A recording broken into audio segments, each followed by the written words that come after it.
There are coordinates on this planet that function like black holes for human morality, places where the laws of nations dissolve into the salt of the Caribbean Ocean.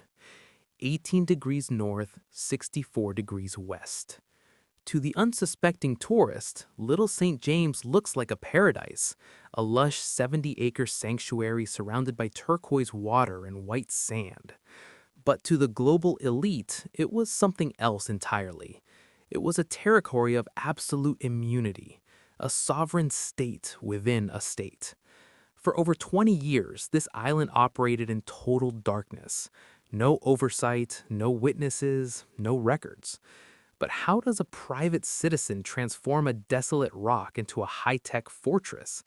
Why did the world's most powerful people, presidents, royalty, and billionaires, feel the sudden need to disappear here?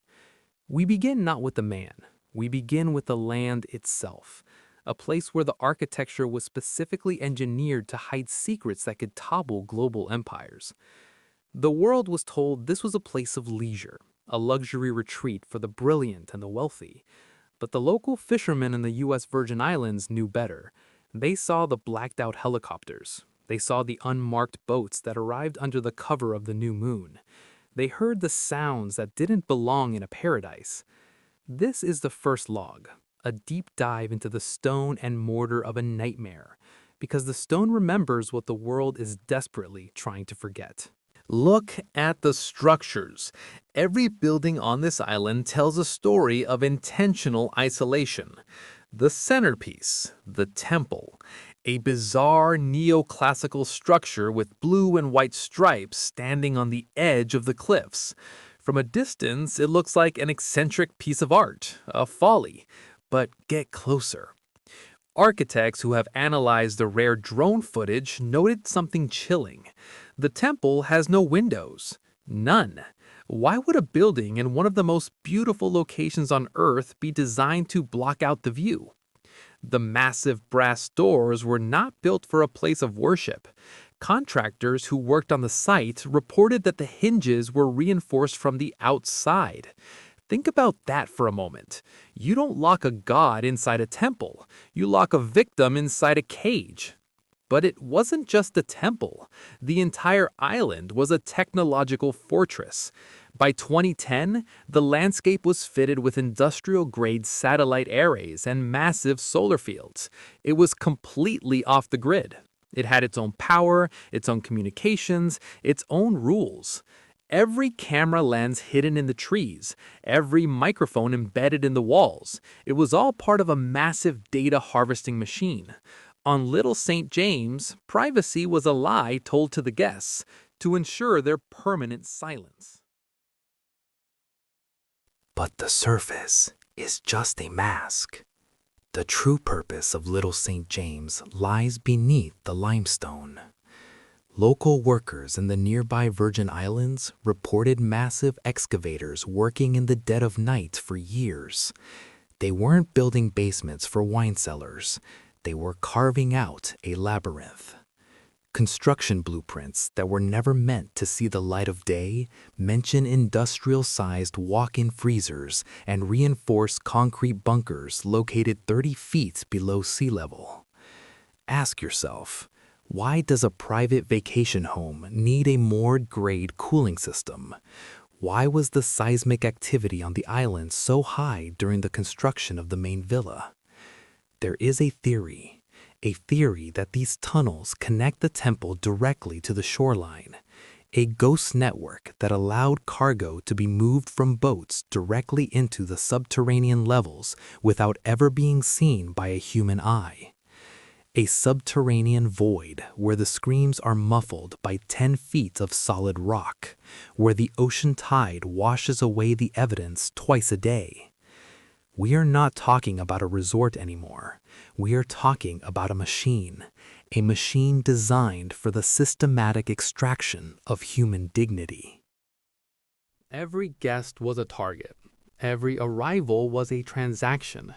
When the private jets touched down on that secluded airstrip, the guests thought they were entering a world of ultimate freedom. They thought the walls were thick enough to hide their darkest impulses. They were wrong. The island was not a playground. It was a trap, a compromat factory. Imagine a house where every mirror is a two-way lens, where every lamp hides a sensor. The owner didn't just want to provide a service for the elite, he wanted insurance. When a world leader, a scientist, or a billionaire walked into those windless rooms, they were handing over the keys to their lives. They were being recorded in high definition, performing acts that would end their careers and destroy their legacies in a single heartbeat. This is how you control a planet without firing a single bullet. You don't use armies, you use a black book and a library of hard drives buried deep beneath the tropical soil. The guests weren't patrons. They were becoming assets, locked into a global grid of mutual destruction. And the island was the server where their souls were stored. Suspicious, investigative, growing intensity. Then, the silence in the jail cell changed everything. But as the owner drew his last breath in a cold Manhattan cell, the island didn't die.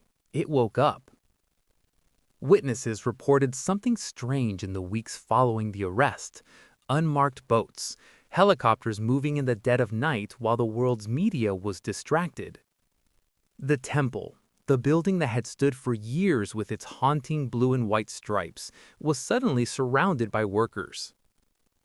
In a matter of days, the colors were gone, scrubbed, painted over in a sterile, innocent white. Why? Why change the facade of a crime scene while the investigation was still active? They were erasing the visual markers. They were scrubbing the ritualistic aesthetic to make it look like just another Caribbean villa.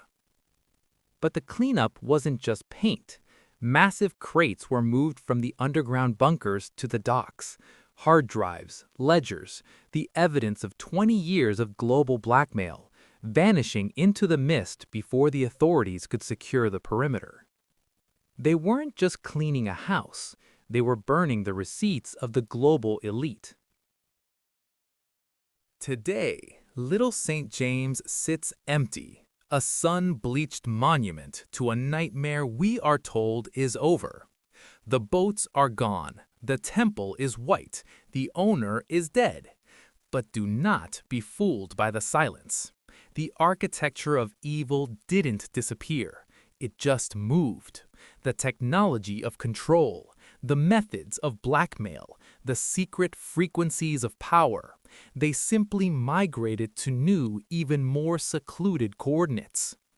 Every time you see a place that doesn't exist on a map, every time you hear of a private gathering of the world's most powerful people in a windowless room, remember the island.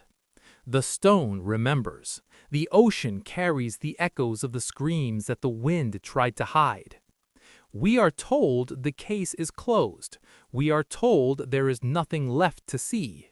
No, the deeper you dig, the more you realize the island was just one room in a much larger house. And we are all still living in it. Stay vigilant, trust the silence, and never stop looking at the shadows, because the architecture is still standing.